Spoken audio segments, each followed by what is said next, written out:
Hello everyone, welcome back to my channel. This is my podcast from Pain to Power.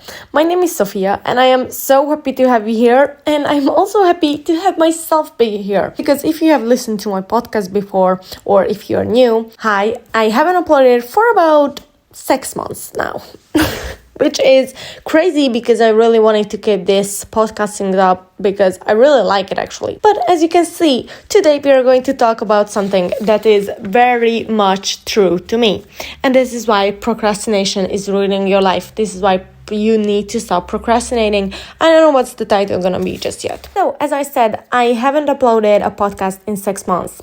Why? Because I love to procrastinate. Sometimes it is really hard for me to keep up something that I don't see instant results in. And podcasting, social media in general is something like that. I like instant gratification. Like I'm working towards something constantly and it is reassuring me.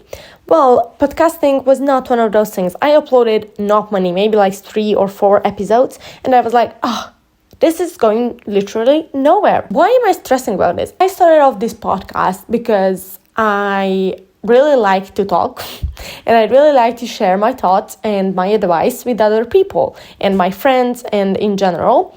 And I thought that I can just share my thoughts and my feelings with the people on the internet as well, because maybe they get something out of it. And not me, I am not the one getting something out of it. Other people are. Then why am I seeking gratification from it in a second? Hello? That doesn't make sense. I want people to get things from me, to get good advice from me, for example, and I'm just like ditching this whole concept. What if only like 20 people watch my episode? Then those 20 people hopefully could take away something. 20 people, that's almost a whole classroom. Like, of course, on social media, you just see numbers. But when you actually think about how many is 20 people, 50 people, 1,000 people, like, that's insane. This was my rant about why I want to do this podcast and why I really do procrastinate stuff. And today, this is why I want to talk about this topic of procrastination, to help you guys with something that I am always struggling with as well. If you want to eliminate procrastination from your daily life, I think one of the biggest tips that have been helping me as well is putting my electronics, my phone, my laptop, iPads, whatever you have, put it away.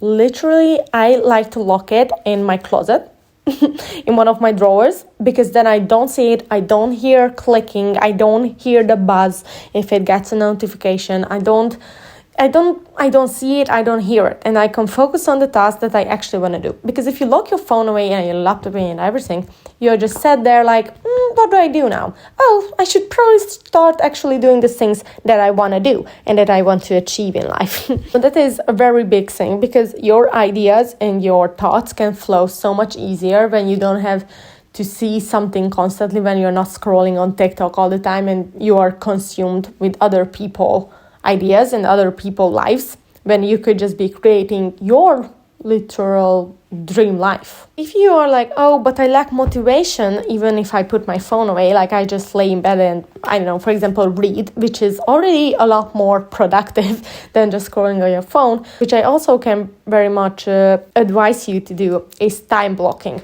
It doesn't even have to be like from minute to minute, but you're like, maybe at 8 a.m. I will wake up, I am not going on my freaking phone, I read 20 pages from my book, I brush my teeth, I do my morning routine, I don't know, that's around at maybe 9:30, I finish my breakfast, and then I can start off doing the things that I want to do. From 9:30 to 10:30, maybe I will be studying if I get a little bit bored or you're like, I didn't need a full hour. The thought cycle comes and you're like, I didn't need a full hour, but I had this time blocked out. What can I do? I would just go on my phone for like 15 minutes until 10:30 comes. But you know that TikTok scroll is not going to be 15 minutes. It's going to be 2 hours and you're like, now I'm so behind. When time blocking doesn't need to be that put in place. Like, You studied for like 40 minutes, you still have 20 minutes till 10:30. You're like, okay, I will grab a snack, I will drink some water, and if I'm not that tired, I will just start my next task. Like, you don't need to be like super focused on the timestamps. You just need to be focused on rather what you need to do. But, if you have important stuff to do, you should do those first and quickly, because those are the things that actually matter. Of course, you can go on your phone when, I don't know, it's like, let's say 11 now, and you haven't gone on your phone, or if you did, it's okay. I'm just saying an example. 11, you're like, okay, from like 11 to 11:30, I will just go on my phone, I will check out Instagram, TikTok, my messages, emails, whatever I need to do, or whatever I just want to do, reply to my friends. You will just do that, but you time block that part as well. And you set a timer, this is very important. You set a timer on your phone at 11:30 to freaking stop scrolling on your phone, because you have things to get back to. By just doing these little things and implementing these little changes in your life, I think the biggest motivator is think about what you could have, what you could do in the next, let's say, a 3 months time period. I think is a good time period, because it's not too little, it's not too much. You don't get stressed because you're like, oh, in a year, what do I need to do? In 3 months, that's like achievable. It's not like 1 month, like, oh my gosh, in 30 days, I don't know if I can do that. You don't have that stress. 3 months is like a good amount of time. And think about what you could have, or what you could do with all this time, with all this effort, with all of these things you do. What you could have by the end of 3 months. I think that's such a big motivator, that you're just like, if I actually stick to these things, and if I actually do these things, I could achieve so many of my little goals and so many of my big goals as well. Because big goals needs to be made up of small little steps. This is one of my tips as well. You have to think of your goals in smaller steps. Your goal is to, let's say, get an apartment. That can seem like such a big task, when in reality it doesn't need to be. You have to schedule in, what do I need to do first? If you don't have the money for it, I have to work, I don't know, let's say 30 hours a week to get to the amount where I can actually and comfortably rent an apartment for myself monthly. Okay, then first week, you will work 30 hours and schedule 30 hours for every week. Then, when you have the money, or while you are doing this, because it's a constant thing and we can do more things at once, actually, which is, I know, very hard, because I sometimes think I can only do one thing as well. Then you're like, while I'm working the 30 hours a week, how tired I am, what can I do next to it that can help? Maybe you can do some paperwork. Maybe you could start looking at apartments in your area, or in the area that you want to live in. You can schedule, I don't know, maybe you don't work on a random Thursday. You can go look at apartment on that Thursday. Of course, if you're tired, if you don't have that much energy for it, do one thing at a time. But if you can, it is better to do smaller tasks, but still a lot of them. Not a lot of them, but just like a manageable amount, if you know what I mean.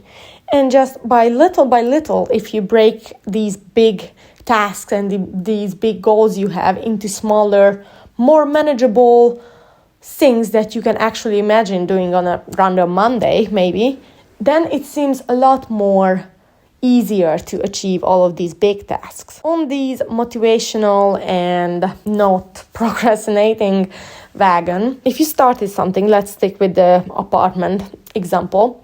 You're like, I want to get an apartment on my own. But with time, you get lazy, you forget about this goal a little bit, you procrastinate it a long time, because you're like, oh, this is such a big goal, I don't know if I can manage it.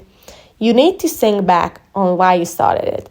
You started it because you want to live in a new area. You started it because you want to live in a new city. You started it because you want to live on your own, or with your friends, or just you want something totally different that is your current situation right now. You have all of these motivations when, for example, in January, New Year's, you come up with all of these wonderful and beautiful, great New Year's resolutions, but throughout the year, you get sidetracked and stuff, and you're like, I don't really know why I wanted that. You have to think about it and think in deep why you started it, because those goals aren't on your vision board just because you were like, this is a goal photo on Pinterest. And maybe sometimes they are. It's okay. But those plans and those goals are actually planted in your head for a reason. Like, you actually want that thing deep in your heart. You're just getting sidetracked. So that's why I think it's really important to think about why you started it. And also, taking the smaller steps will make you enjoy the process even more. And you need to think about when things get hard. Let me tell you, I know this. When things get hard, you need to think about, am I enjoying this, or am I just doing this because I have to? Like, because if you're doing something because you're like, oh, I think I have to do this, it's not going to be as exciting, as enjoyable. For me, when I couldn't get a podcast out in a week, and I wanted to upload every Monday, well, that clearly failed. And when I couldn't record one in a week, I was like, oh, okay, I will just record it in the weekend.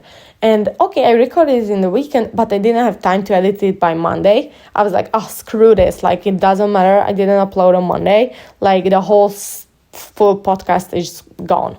Like, it's goner.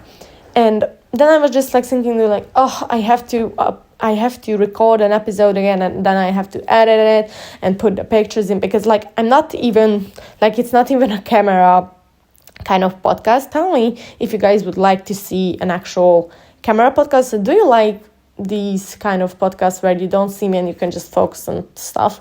Because I feel like a lot of the times I listen to podcasts while I'm cleaning or while I'm driving. And for me to watch the video as well, I feel like it distracts me a lot, because I want to see, a person when they are talking. But if you don't even have the option to see them, I feel like it's easier. You have to just think about, like, I don't have to do this stuff if I don't want to, but I want to do it because I enjoy it. I am not doing this podcast because I have to. Nobody is forcing me to. This is not giving me anything, literally. I am doing it because I enjoy it. I enjoy talking. I enjoy helping others. And this is what you have to focus on, the joy and the happiness that this task is bringing you. Like the apartment example again.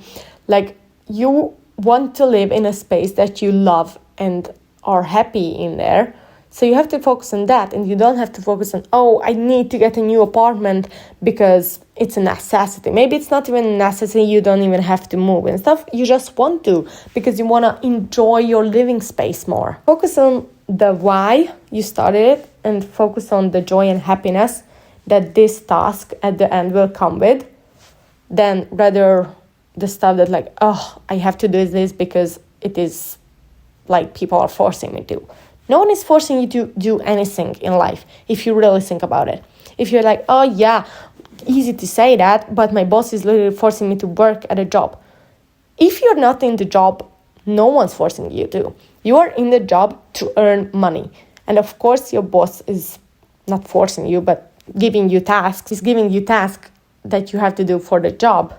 But he's not actually forcing you to be at the job, because he could get a new employee in another day. If you're having your own business, nobody is actually forcing you to have your own business. So just think about that, like, these things are for you, and you can literally do and create anything that you want at the end of the day when you sleep and you're just, I have a lot of these thoughts. You can literally just do anything in this world. That is what I'm going out with, because this is so true. Literally, I have to listen to my own advice, because as you can see, I haven't uploaded a podcast episode in 6 months just because I didn't upload once on a Monday, and then it came into this whole cycle of procrastination. It can literally, these things that you're avoiding can literally bring you so much happiness and so much good things in your life that you're not even aware of, because you're just not doing them, because you're procrastinating. So please stop procrastinating, and please, to myself as well, stop procrastinating. So yeah, that was everything that I wanted to say today. Hopefully, I will see you guys in a week or maybe in 2 weeks. I am not trying to be hard on myself. I'm not trying to force myself to do anything. When I'm feeling inspired and when I'm feeling good to record and edit an episode, then I will do it. But I will try to keep it up once a week, maybe once in 2 weeks. And I will try to do it. And I will try not to procrastinate it. Because when I have time, I will try to record. Because I will set aside recording time and editing time as well in my day. This is my task for me. What is your task for yourself? Let me know in the comments. Thank you so much for listening, and goodbye. See you next week.